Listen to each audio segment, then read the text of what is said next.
तो सबसे पहले रवि जी, हम सरफिरा की बात करेंगे या इंडियन 2 की बात करेंगे, किसकी बात करेंगे? दोनों एक जैसी, हम किसी की भी बात कर सकते हैं, तो हम पहले सरफिरा की बात करते हैं। जी ठीक है, क्योंकि चलिए। अक्षय कुमार की हिंदी फिल्म है, और क्योंकि इंडियन 2 जो है वो तमिल फिल्म है और उसका डब वर्जन है, तो हम पहले जी, हिंदी फिल्म की बात करते हैं। हालांकि ये भी रीमेक है तेलुगु का, मतलब रीमेक क्या है कहें, इसका। संकट ही हाँ संकट है जो हम जिसकी बात करते हैं। हाँ हाँ हाँ, जी हाँ, तो सरफिरा के बारे में मैं बताता हूँ आपको। जी। फिल्म देखने के लिए मतलब हम तो होता है कि बड़ी उम्मीद से देखते हैं भाई, कोई भी फिल्म है, हाँ लेकिन हाँ इस फिल्म को देखते हुए मैंने 2-3 चीजें खास तौर पर महसूस की, वो मैं आपसे शेयर करना चाहता हूँ। जी। फिल्म अक्षय कुमार की है, सब जानते हैं अक्षय कुमार खराब दौर से गुजर रहे हैं, ये भी जानते हैं, कई बातें हो चुकी। लेकिन पता नहीं क्यों है कि मतलब उनको पर्दे पर देखते हुए, या उनके साथ में बाकी जो एक्टर्स हैं, जैसे जो उनकी लीड हीरोइन है परेश रावल है, राधिका मदान है, हाँ आपको हाँ। कनेक्ट फील नहीं होता अब इन कलाकारों के साथ में। सबसे बड़ी अच्छा। समस्या ये हो गई है, ओके। आपको लगता नहीं है कि आप कोई कहानी देख रहे हैं, वो अक्षय कुमार ही दिखते हैं। और जिस तरह से ये फिल्म ओपन होती है जिस सीन के साथ में, मैं उसकी हाँ चर्चा कर देता हूँ क्योंकि उसमें कोई ऐसा कोई स्पॉइलर जैसा नहीं है। हाँ मतलब आप बता रहे हैं कि एक सरफिरे आदमी की कहानी है, और जो इसका बेसिक लाइन है, और जो आम लोगों को है वो हम्म। मिनिमम प्राइस में जो है हवाई जहाज में यात्रा कराना चाहता है, और वो सरफिरा है। हाँ सीन जिस तरह से शुरू होता है, जिस गेटअप में अक्षय आते हैं, लंबे लंबे बाल, थोड़ी दाढ़ी बड़ी हुई, और किसी की अर्थी जा रही है, उसके आगे नाचते हुए जा रहे हैं, मतलब आपको लगता है क्या देखने आए हैं। ठीक है, डायरेक्टर वहां जस्टिफाई करने की कोशिश करता है, कहानी में उसको बताया जाता है कि नहीं बहुत दूर दराज के गांव में है, और जो दोस्त हाँ था वो चाहता था कि मुझे हंसते खेलते विदा करना। 2 मकान का गांव है, लड़की देखने आई है, मतलब लड़की और उसके घर वाले आए हैं रिश्ता लेकर, तो वो लड़की भी उसी तरह की कि भाई जिसको 20-21 लड़के रिजेक्ट कर चुके हैं। मतलब एकदम ही 2 अपोजिट पोल्स जो होते हैं उस तरह के कैरेक्टर दिखा के। लेकिन क्या होता है ना, फिल्म आप जिस पेस में रखते हैं आप उसको रखे रहिए, या तो शुरू से आखिर तक। आप एकदम ओवर द टॉप चल रहे हो और ऐसा लग रहा है कि ये पता नहीं किस तरह के लोग हैं, लेकिन कहानी आगे जाके एकदम रियलिस्टिक हो जाती है। ये अजीब अच्छा। सी चीज है। हाँ, हम्म आज तो हम्म शुरुआत ही बड़े बड़े अजीब ढंग से लेती, जैसे मैंने बताया कि दोनों कैरेक्टर मतलब ओवर एक्टिंग करते हुए नजर आते हैं। एक तो होती ओके। है एक्टिंग कि ठीक है भाई हाँ मैं नॉर्मल आदमी नहीं हूं, लेकिन वो मेरे हाँ कैरेक्टर में दिखेगा। लेकिन हाँ उसमें मैं एक्टिंग की बजाय ओवर एक्टिंग करने लगूं, तो वो अक्षय कुमार में भी दिखता है और राधिका मदान में भी दिखता है। तो हाँ ये हाँ। एक बड़ी अजीब सी शुरुआत है कि ऐसी शुरुआत क्यों है। ये फिल्म आपको बहुत देर तक अपने से जुड़ने नहीं देती है, जी ये एक जी। बड़ी समस्या है। फिल्म हम्म। से आप जुड़ते हैं उस वक्त जाके जब लगभग आधी फिल्म खत्म हो जाती है, और जहां ये बताया गया कि ये आदमी जो है जो वीर का कैरेक्टर अक्षय का, जिसका ये मतलब सपना तो पहले ही सीन में समझ में आ जाता है कि भाई ये लोगों को इस तरह की हवाई यात्रा कराना चाहता है। लेकिन जब उसका स्ट्रगल दिखाया जाना शुरू होता है, और वो हाँ जैसे हाँ। जैसे आगे, वहां फिल्म पकड़ती है, और वही फिल्म का सबसे अच्छा हिस्सा है, जिसे आप सेकंड पार्ट कह सकते हैं। लेकिन ओके। पहला पार्ट जो है इतना उखड़ा हुआ है, इतना नकली महसूस होता है आपको, और कहानी इस तरह से चलती कि आपको लगता है ये हो क्या रहा है।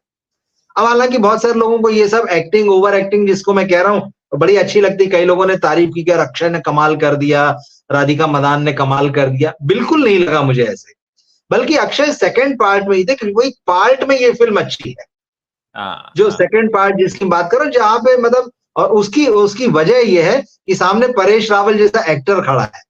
वो हाँ एक ऐसे ऐसे एयरलाइंस के मालिक हैं जो बिल्कुल नहीं चाहता, मतलब वो निचले तबके से एक तरीके से बड़ी नफरत करता है, और उसको लगता है कि क्लास डिवीजन जो ये बराबर बना रहना चाहिए। और वो हाँ इस आदमी को, वीर को, किसी भी हालत में अपनी एयरलाइंस जो है वो शुरू नहीं करने देना चाहता। तो सामने जब ओके। स्ट्रांग अपोजिशन होता है, तब हाँ अक्षय थोड़ा सा निखरते हैं यहाँ पर। तो इसमें परेश हाँ रावल का बहुत बड़ा रोल है, नो डाउट। मतलब राधिका का भी जो रोल है वो सेकंड हिस्से में आते आते थोड़ा सा बैलेंस हो गया है, और वो अच्छी लगती है। लेकिन जिस तरह से ये फिल्म शुरू होती है ना, तो मुझे ये समझ में आया इसको देखते हुए कि ये की जो घबराहट है ना कि हम साउथ का मुकाबला कैसे कर लें, हमको हाँ हाँ तो हाँ। लोग देख नहीं रहे हैं, कुछ एकदम अफलातूनी कर देते हैं, ओवर द टॉप कर देते हैं, कुछ ऐसा करते हैं कि लोग कहें वाह वाह वाह। ये घबराहट जो है फिल्म के शुरुआती हिस्से में जो है वो साफ साफ नजर आती है। अब चाहे आप इसको अक्षय की बात कह लीजिए या फिर डायरेक्टर की बात कह लीजिए, क्योंकि जैसे कि हमने देखा था फिल्म की रिलीज से पहले कुछ बातें आई थी जिसमें जो इसकी डायरेक्टर हैं उन्होंने ये कहा था कि भाई शुरुआत जब हमने की थी शूटिंग की तो अक्षय के साथ ट्यूनिंग जम नहीं रही थी।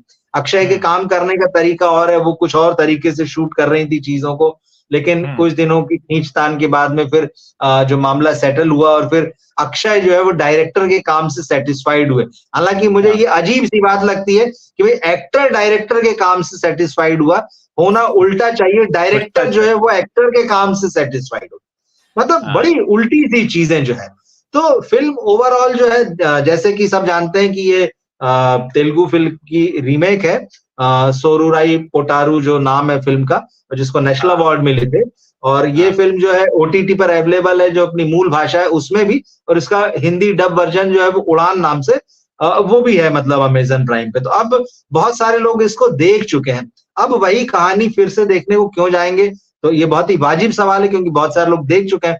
सिर्फ अक्षय कुमार को देखने जाएंगे तो वो समय जो है फिलहाल तो नहीं है, आगे आएगा वापस कि नहीं वो हम नहीं उस पर टिप्पणी करेंगे, लेकिन फिलहाल वो समय नहीं है कि आप सिर्फ अक्षय कुमार को देखने जाएं या जो डायरेक्टर के नाम पर इसे देखने जाएं जिसे नेशनल अवार्ड मिले, या फिर राधिका मदान के लिए, ऐसी कोई बात नहीं है।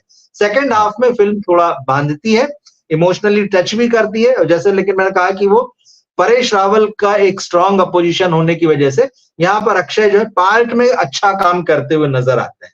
जहां तक फिल्म के म्यूजिक की बात है, हाँ, तो ऐसा कोई वो बहुत एक्स्ट्रा ऑर्डिनरी उस तरह से नहीं है। शूट अच्छे से किया गया है, डायलॉग्स ठीक लिखे गए, लेकिन इस फिल्म की वही चीज, मुझे इस फिल्म को देखते हुए ना चंदू चैंपियन की भी याद आई।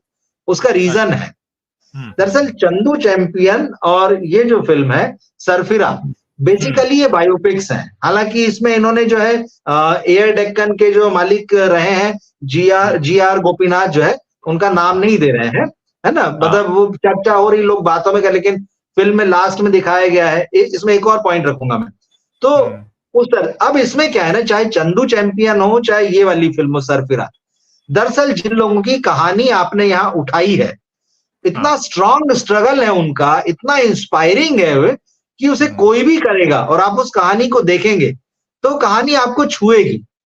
चंदू चैंपियन में भी यही था, एक पैरालंपिक्स में जाकर जो है एक आर्मी मैन जिसके पैर चले गए हैं, वो एक जाता है ओलंपिक में, वहां से गोल्ड मेडल जीत के लाता है। यहाँ भी वही है, एक आदमी है, गरीब है, घर का स्ट्रगल था, फिर वो आर्मी में, एयरफोर्स में शामिल हुआ, नौकरी छोड़कर आया, फिर उसका एक ड्रीम है, वो उसको पूरा करने के लिए स्ट्रगल कर रहा और उसको पूरा करता है।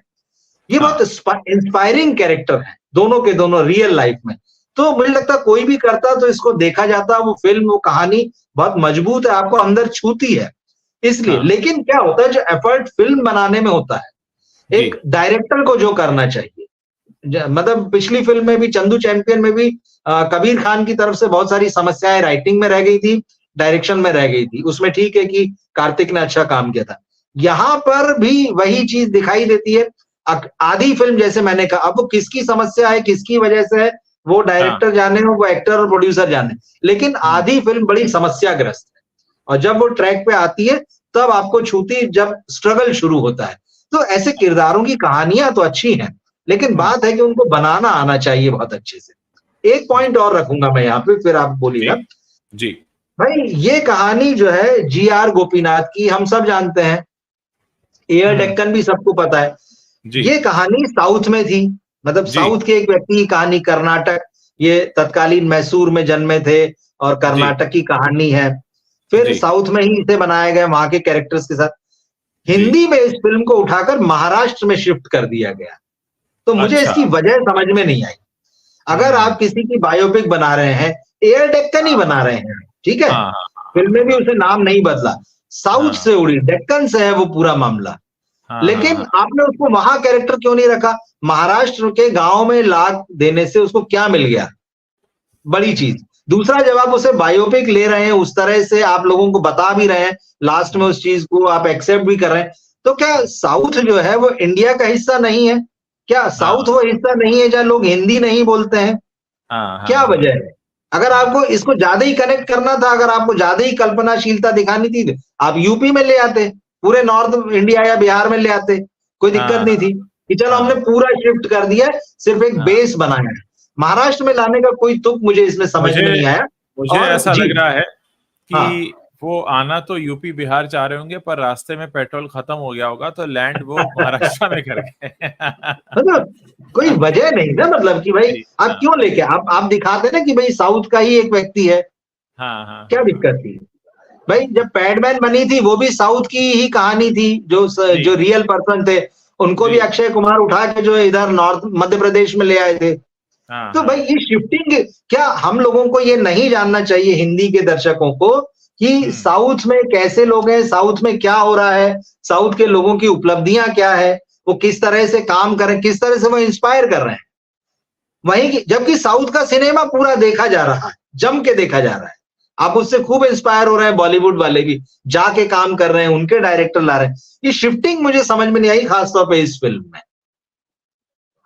बिल्कुल सही कहा आपने। मुझे लगता है कि जैसे हमने पढ़ा है बचपन में कि नकल को भी अकल चाहिए होती है, तो नकल भी ऐसा करें कि जो लगे कि इसमें भी अकल लगाई है। और इसको बिल्कुल भी आप जैसा बता रहे हैं कि आपका कहना बिल्कुल सही है कि अगर इसको हिंदी बेल्ट में पूरा शिफ्ट करना था तो पूरा हिंदी बेल्ट में शिफ्ट कर देते, महाराष्ट्र में था तो क्या मराठी वर्जन बना रहे थे। और अगर आप कहते हैं ना कि बहुत ईमानदारी से कोई काम करने की कोशिश करते हैं तो उसमें ऐसी खामियां नहीं रह जाती हैं। जब आप कुछ छुपाना चाहते हैं, जब आप कुछ कवर अप करना चाहते हैं, जब आप पूरी तरह से खुलते नहीं हैं, तब ऐसी चीजें मुझे लगता है होती हैं। और जहां तक अक्षय कुमार की बात है तो अक्षय कुमार तो अब इस बात के लिए सर्टिफाइड हो चुके हैं कि अगर आप उनकी फिल्म देखने जाएंगे तो आपको अक्षय कुमार की फिल्म में अक्षय कुमार ही दिखने वाले हैं। अब मुझे लगता है कि सैचुरेशन आ चुका है, अक्षय कुमार को एक लंबा ब्रेक लेने की जरूरत है। जो बार बार कहते रहते हैं मैं बहुत काम करता हूँ, बहुत काम करता हूँ, तो बहुत काम की जगह सही काम अगर करें, थोड़ा ब्रेक लें, थोड़ा रुक जाएं, विश्राम करें, ताकि कुछ और लोगों को भी मौका दें। ऐसा नहीं है कि सिर्फ एक्टिंग करने का उन्हें अधिकार है, और भी बहुत से अच्छे एक्टर्स हैं इस दुनिया में। वो बात अलग है कि बहुत अच्छे लोगों को मौका नहीं मिल पाता है, और इसीलिए बॉलीवुड के बारे में ये भी कहा जाता है कि ये किस्मत वालों की इंडस्ट्री है। तो मुझे लगता है कि इस बात के बारे में सोचना चाहिए अक्षय कुमार को, क्योंकि एक 3 दशक लंबे करियर के बाद अगर आप वेरिएशन नहीं ला पा रहे अपनी फिल्म में, अगर आप कैरेक्टर में नहीं घुस पा रहे हैं, तो there is something which is which needs to be corrected, जिसको हमें बहुत सही करने की जरूरत है और आपको शायद रुकने की जरूरत है। अक्षय के लिए मैं यही कहूंगा, हालांकि मैंने ये फिल्म नहीं देखी है, लेकिन मैंने अक्षय की बहुत सी फिल्में देखी हैं, तो आप जो बात कह रहे हैं मैं उससे रिलेट कर सकता हूँ। तो कुल मिलाकर मतलब आप क्या कहेंगे, लोग इस फिल्म को देखने जाएं, नहीं जाएं, या थोड़ा पेशेंस अपने साथ लेकर जाएं, या सरदर्द की गोली लेकर जाएं? देखिए ये अब चॉइस है, मैंने बता दिया है। मतलब मैं ये तो कभी नहीं कहता हूं कि आप किसी फिल्म को मत देखिए, क्योंकि जी हर फिल्म में किसको क्या मिलेगा आप कुछ बोल नहीं सकते हैं। बिल्कुल तो बिल्कुल। लेकिन जैसे जो चीजें मैंने बताई, अगर आप उन चीजों को समझ रहे हैं तो आप फैसला कर सकते हैं। दूसरा एक चीज जो अभी आपने कही वो भी मुझे फिल्म देखते हुए महसूस हुई। फिल्म जी जैसे स्टार्ट हुई मुझे आधे पौने घंटे में ही लगा कि जी अक्षय कुमार को अब एक लंबा ब्रेक लेना चाहिए। जी। जैसे शाहरुख खान 4 साल के लिए पर्दे के पीछे चले गए थे, आमिर हाँ खान ने भी लाल सिंह चड्ढा के बाद बाकायदा घोषणा करके ब्रेक ले लिया और अभी तक नहीं लौटे हैं। जी लौटेंगे वो जब भी 6 महीने साल भर में। हाँ अक्षय कुमार को 2 चीजें हैं कि एक तो मुझे लगता है उन्हें ब्रेक लेना चाहिए, बिल्कुल कोई दिक्कत नहीं है उसमें, हम्म, उनको कोई रोजी रोटी की समस्या नहीं है इस चीज को लेके। जी दूसरा जो बार बार वो ये कहते हैं, मैंने उनसे इंटरव्यू किया तब भी उन्होंने कहा था, और बाद में भी कई बार मैंने उनके इंटरव्यूज में देखा सुना है, भाई मैं पढ़ता नहीं हूं। मुझे लगता हाँ है उन्हें पढ़ना चाहिए। शायद वो अपनी पत्नी से ही पूछें कि उनके पढ़ने योग्य क्या है। मतलब इस चीज को प्रचारित करना कि भाई मैं पढ़ता नहीं हूं, ये बहुत महान काम है, ये कोई बहुत अच्छी बात नहीं। ये चीज दिख रही है, आप अच्छी एक्टिंग कर लेते हैं, आपने कुछ दृश्यों में दिखाया है कि आप एक्ट कर रहे हैं, लेकिन वो अब ना वो सारे एक्सप्रेशन और वो सब कुछ रिपीट हो रहा है, आपकी एक्टिंग जो कोशिश कर रहे थे उसमें भी। तो मुझे लगता हाँ है एक ब्रेक लेना चाहिए, कुछ अच्छी चीजें पढ़ना चाहिए, चीजों को समझना चाहिए। मुझे लगता है हाँ। उनको थिएटर देखना चाहिए, हो सके तो कोशिश करें कि थिएटर करें भी, मतलब मुझे ऐसा लगता है। तो उनको एक ब्रेक की जरूरत है। सरफिरा देखते हुए एकदम क्लियर कट लगता है, हालांकि ये बात होगी नहीं क्योंकि अक्षय के पास अभी एक बड़ा लंबा लाइनअप है 2024 और 2025 में, तो हमें तैयार रहना चाहिए उनकी और फिल्में देखने के लिए। मतलब अभी तो हमें और जलील होना है।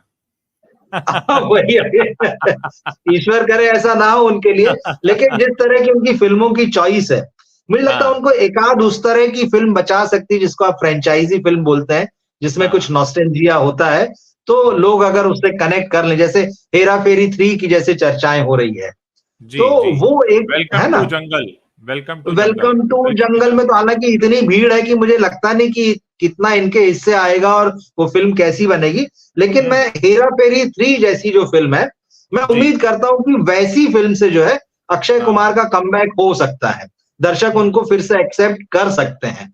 तो तभी एक बीच में एक लंबा टाइम तो है ही अभी भी अब, लेकिन हमें लगातार उनकी फिल्में देखना है अभी, और हम्म। मैं उनकी आने वाली फिल्मों का जो लाइनअप देख रहा हूं, उसमें सिर्फ एक फिल्म मुझे लग रही है इस तरह की, हेरा फेरी 3, जो हाँ। शायद उनको फिर से बचा ले और फिर से जो है दर्शकों को उनकी दिलचस्पी पैदा हो अक्षय को देखने में। अच्छा, ओके। सो अब हम क्या आगे बढ़ेंगे सरफिरा के बाद? अब हम जिक्र कर सकते हैं जी, इंडियन 2 का जो आपने देखी है। बिल्कुल, बिल्कुल। बिल्कुल, बिल्कुल, हाँ। इंडियन 2 ने मुझे बहुत डिसअपॉइंट किया, अच्छा। क्योंकि जिस दिन इसका ट्रेलर रिलीज़ हुआ था, उस दिन हमने यहाँ पर बातचीत की थी और मैंने हम्म। कहा था कि ट्रेलर मुझे अच्छा लगा है, उसमें मुझे हाँ। संभावनाएँ दिख रही हैं। फ़िल्म देखते हुए मुझे लगा कि शायद वो मेरे लिए शायद नॉस्टैल्जिया जैसी बात थी, क्योंकि जी 96 में जब इंडियन आई थी, और मैंने जी। आपको बताया भी था कि मैं थिएटर में देखी थी वो फ़िल्म, वाक़ई हाँ। वो फ़िल्म अच्छी थी, चली भी हम्म थी, तो मेरे हम्म। दिमाग में शायद कुछ वैसा था कि कुछ वैसा ही कुछ करेंगे, कुछ वैसा ही हाँ। कमाल जो है कमल हसन कर पाएँगे, शंकर हम्म। जो है वो कर पाएँगे। लेकिन हाँ। इस फ़िल्म ने मुझे अक्षय की फ़िल्म से ज़्यादा डिसअपॉइंट किया, मैं आपको बताऊँ। अच्छा। मतलब ओह। अक्षय की फ़िल्म में तो भी मैं आपसे कह सकता हूँ कि एक हाँ। सेकंड हाफ में फ़िल्म बहुत आपको पकड़ लेती है, कुछ इमोशंस है उसमें, हाँ। स्ट्रगल दिख रहा है, कुछ कहानी जैसा दिख रहा है, कुछ इंस्पायर कर रहा है। लेकिन बहुत सॉरी टू से मतलब कि कमल हसन की ये फ़िल्म शुरू से आखिर तक एक हाँ। भी सीन ऐसा नहीं है, एक भी डायलॉग ऐसा नहीं है, ऐसा कुछ भी क्रिएट नहीं किया गया है। चाहे वो उन्होंने प्रोस्थेटिक्स करके जो भी 2, 4, 5 रूप धरे हैं, इतना हाँ। चाइल्डिश लगता है इस फ़िल्म में इसको देखते हुए, जो जिस तरह से इसकी कहानी लिखी गई है, जिस तरह से इसमें कमल हसन का कैरेक्टर है, कमल हसन के कैरेक्टर में कुछ भी नया नहीं जोड़ा गया है, जो इंडियन में था, एग्ज़ैक्ट वो वैसे ही के वैसा है, उसमें कुछ नहीं बदला है। अब लॉजिकली वो भी बात है, जैसे उस समय जब फ़िल्म देखी थी, मैंने कहा था कि वो 70 के आस-पास देखते हैं, तो अब 30 साल तो हो ही रहे हैं, तो 103 साल का आदमी। तो खैर चलिए वो छोड़ दीजिए, लॉजिक वगैरह यहाँ पे सारी चीजें। हाँ। लेकिन कमल हसन इस फ़िल्म में कहीं फिट नहीं होते हैं। लगता नहीं है, मतलब लगता है कि आपको क्यों ये फ़िल्म बनी है? आपके पास इंडियन ही आपकी याददाश्त बनी रहती, बहुत बेहतर होता। कहानी को उन्होंने जो प्रेज़ेंट टाइम में जोड़ने की जो कोशिश की शंकर ने, कि जो राइटर भी हैं इसके, यहाँ पे उन्होंने सिर्फ़ सोशल मीडिया को ले आए हैं। जो यूट्यूब का जो दौर है या जो सोशल मीडिया बाकी है, तो उसमें कहानी तो एक 2 लाइन में ही आपको बता दूँ कि 4-5 लड़के-लड़कियों 4-5 लोगों का ग्रुप है। वो सोसाइटी में जो करप्शन है उसके खिलाफ जो है वो अपना वीडियो वगैरह बनाते रहते हैं और उनके वीडियो चल जाते हैं, खूब लाइक होते हैं। लेकिन फिर भी चीज़ें नहीं सँभल रही, तो जो सिद्धार्थ जो उस ग्रुप के लीडर का रोल प्ले कर रहे हैं, तो वो कहते हैं कि यार अरे ये सब तो, वो इंडियन अगर मिल जाता, इंडियन आता ना, तो मतलब कमाल हो जाता, वो ये सबको सुधार देता सारे भ्रष्टाचारियों को। तो वो एक सोशल मीडिया पे चलाया जाता है कि कम बैक इंडियन। अब हाँ ये जो हाँ। इंडियन होते हैं वो ताइवान में रहते हैं, तो ताइवान से फिर वापस आते हैं और उसके बाद जिस तरह से दिखाया गया, उन्होंने इसको ही थोड़ा ये करने की कोशिश की है कि मतलब मैं ही क्यों मतलब इंडियन रहूं, मतलब तो वो अपील करते हैं कि भाई आप सब लोग अपनी फैमिली से शुरुआत कीजिए। आपकी अच्छा। फैमिली में अगर कोई करप्ट है, करप्शन कर रहा है, वहीं से उसको पकड़िए, वही उसको सजा दिलवाइए वहां से। तो कहानी थोड़ा इस ट्रैक पे जाती है, कमल हसन हीरो बने रहते हैं क्योंकि वो खुद बहुत लोगों को सजा दे रहे होते हैं। हाँ। कहीं से नहीं पकड़ी, बहुत बहुत आउटडेटेड फ़िल्म लगती है सोशल मीडिया वाले एंगल को छोड़ के। और मतलब मैं हैरान तब हुआ जब फ़िल्म खत्म होती तो आपको पता चलता है कि इसका पार्ट 3 भी आने वाला है। तो मुझे लगा कि शायद अगर ऐसा ही आइडिया उनके पास है, तो इसको अभी के अभी ड्रॉप कर देना चाहिए। हम्म। तो मुझे लगता है कि रवि जी, आप इंडियन 2 के बारे में और कुछ बोलें उससे पहले मैं जी, समझ पा रहा हूं कि आपने अपने 6 घंटे दिए हैं, तो सभी दर्शकों लंबा की तरफ से मैं आपको जी। शुक्रिया भी कहूंगा कि आप अपना ये बहुत समय लगाते हैं और इतनी बारीकी से फिल्म देखकर रिव्यू लेकर आते हैं, और आप अपने 6 घंटे खर्च करके न जाने कितने लोगों के कितने घंटे बचाते हैं, और एक रिव्यूअर के तौर पर आपका ये मतलब काम बिल्कुल सराहनीय है। जी आगे प्लीज। बिल्कुल, आज बिल्कुल यही हुआ। मैंने जब ये फ़िल्में देखी, तो मुझे लगा कि मैंने अपना समय जो है खराब किया है। लेकिन जी। ठीक है, ये हमारा काम है, हम इसको उस तरह से देखते हैं, तो काम में तो कोई समय खराब नहीं होता, हमने चीज़ों को जाना है और हमारे काम का हिस्सा है वो। तो ये गए, लेकिन मुझे इन फ़िल्मों के बारे में पता चला क्या है, कैसी है, क्या गड़बड़ी, क्योंकि सिर्फ़ आज की बात नहीं है। हमें कभी भी इनके बारे में बात करना पड़ेगी, इनके आर्टिस्टों के बारे में या उसके डायरेक्टर, तो हाँ, ख़ैर काम का हिस्सा है। लेकिन एक इन जनरल भी कभी आप सोचे ना, तो हाँ। कई फ़िल्में ऐसी होती है कि यार नहीं देखते तो कोई फ़र्क नहीं पड़ता हमारे ऊपर या हमारे जीवन में या किसी भी लेवल पे, मतलब आपकी सोच पर या हाँ, तो वो ऐसा लगता था ये फ़िल्म एकदम टोटल वेस्ट है, मतलब कि ठीक है अब देख लिया, हमें काम था, इस फ़िल्म को हमारा देखना हमारा काम है, रिव्यू करना है, हुँ। अपने दर्शकों से बात करनी है, ये सारी चीज़ें। तो लेकिन ठीक है उस हिसाब से, लेकिन ओवरऑल ये मैं कहूँगा कि बिल्कुल एकदम समय की बर्बादी है। और दोनों फ़िल्मों को लेके, मतलब जब दोनों फ़िल्में देखी, तो मुझे लगा कि ये दोनों फ़िल्मों में मेरा समय खराब हुआ है और ख़ास तौर पे तो इंडियन 2 ने बहुत ज़्यादा निराश किया है। मुझे समझ में नहीं आया कि जब इतने बड़े शंकर जैसे बड़े डायरेक्टर जो मतलब जिन्होंने साउथ के सिनेमा में भी जो है साइंस फ़िक्शन को इंट्रोड्यूस किया है, उनका बड़ा नाम है, तमाम बड़े एक्टर्स के साथ काम कर चुके हैं, इनकी फ़िल्में हिंदी में भी चली, उनको हिंदी के भी दर्शक पहचानते हैं। तो ऐसे बड़े डायरेक्टर जब इस तरह से काम करते हैं, तो वही बता सकते हैं कि क्यों उन्होंने ये काम किया और उनकी थॉट प्रोसेस क्या रही होगी इसे करते हुए। और कमल रवि हसन जी, जैसा एक्टर उसको कर रहा है। जी। फ़िल्म इंडस्ट्री के बारे में एक बात और ज़ोर-शोर से कही जाती है जिसको सब मानते हैं, कि फ़िल्म हाँ, इंडस्ट्री में टैलेंट तो चलता ही है, साथ में जी। किस्मत भी चलती है। तो बहुत सारे लोगों की जो बिल्कुल। सक्सेस है, मुझे वो किस्मत की वजह से मिली हुई भी लगती है, क्योंकि जब उनका मैं काम देखता हूँ, तो उसमें कोई ग्रेटनेस नहीं अगर दिखती, तो हम यही कह सकते हैं कि किस्मत है। जैसे अक्षय कुमार जिस तरह की एक्टिंग कर रहे हैं और उसके बावजूद उन्हें फ़िल्में मिल रही हैं, तो इसका जवाब सिर्फ़ किस्मत के तौर पर ही दिया जा सकता है, वरना अक्षय कुमार में या सलमान खान में हमें कहीं कोई एक्टर तो दिखाई नहीं देता कि वो एक्टिंग के प्रोफेशन को बिलोंग करते हों। जिस तरीके से लगातार फ़िल्में फ्लॉप हो रही हैं, वो ये बताता है कि बहुत हद तक कुछ चीज़ें किस्मत की वजह से होती हैं, वरना हमें कहीं कोई जवाब मिलता नहीं जिस पे जाकर हम ठहरें या रुकें। बिल्कुल, टैलेंट तो देखिए बहुत सारा है, लेकिन शायद उस टैलेंट के पास किस्मत नहीं है या किस्मत उनके लिए दरवाज़े नहीं खोलती है। आप कुछ भी कहिए मतलब उसको। तो टैलेंट के साथ बिल्कुल इंडस्ट्री मानती है इस बात को और हमें भी मानना पड़ेगा, क्योंकि बहुत जी, सारे टैलेंट से हम लोग भी मिलते हैं। बहुत सारे टैलेंट को हम भी देखते हैं और हमें लगता है कि ये बहुत आगे जाएगा या इसे जाना चाहिए। पर समय हुँ, के साथ हम देखते हैं कि वैसा हो नहीं पाता। हमने बहुत सारे ऐसे लेखकों को, निर्देशकों को और एक्टरों को देखा है, तो ऐसा हाँ, नहीं है। किस्मत बहुत ज़रूरी है और ये जो बड़े स्टार्स हैं, हुँ, मुझे लगता है किस्मत के दम पे तो है ही, क्योंकि फ़िल्मोग्राफ़ी उठा के देखिए तो पता चलेगा कि मुश्किल से 10-15% फ़िल्में ही इनकी जो है वो हिट या हाँ, सुपर हिट हैं और बाकी फ़िल्में जो हैं वो फ्लॉप हैं, बड़ी फ्लॉप हैं। तो होता वही है, हुँ, कभी समय आता है, दौर होता है तो शायद कुछ एक दौर में इनकी हर फ़िल्म चल जाती है या क्रेज़ रहता है, वो 2-4 साल का समय होता है। लेकिन फिर जब समय बदलता है या जो इनकी फ़िल्मों की चॉइस है वो खराब होती है या कुछ और कारण होते हैं, तो इनकी फ़िल्में पिटने लगती हैं। लेकिन इनके साथ एक चीज़ ये होती है, चाहे मतलब जो स्टार्स जम गए, जो जिसमें अक्षय है, सलमान, शाहरुख, आमिर, अजय देवगन, ऋतिक रोशन, ये जब कभी भी अगर 4 साल बाद भी फ़िल्म लाते हैं, तो इनको बड़े पॉज़िटिव नज़रिए से देखा जाता है कि इनकी फ़िल्म में शायद कुछ होगा। तो एट लीस्ट अक्षय का ख़ैर खराब समय है ये, वरना ओपनिंग तो मिलती ही है इन लोगों की फ़िल्मों को, बाद में हाँ, भले ही कुछ हो। अक्षय की तो लगातार खराब फ़िल्म आई, इसलिए ये आमिर खान ने लाल सिंह चड्ढा जैसी फ़िल्म दी, अगर उसके बाद भी जो है अगली फ़िल्म जब उनकी आएगी, इसमें कोई संदेह नहीं है कि उसको ओपनिंग अच्छी मिलेगी। शाहरुख अगली फ़िल्म लाएँगे तो ओपनिंग के साथ आएँगे। तो ये ची एक सर्टेन पॉइंट तक तो ये अपने स्टारडम से या जो इनकी फैन फॉलोइंग है, इनको लंबा अरसा इंडस्ट्री में एक टॉप पोज़ीशन पर हो चुका है, तो इनको ओपनिंग तो मिल जाती। लेकिन समय मुझे लगता है कि बदल रहा है, बल्कि बदल चुका है। लोग अब इस सब चक्कर में ज़्यादा आते नहीं हैं, वो ट्रेलर देख के समझ जाते हैं कि फ़िल्म में क्या होगा।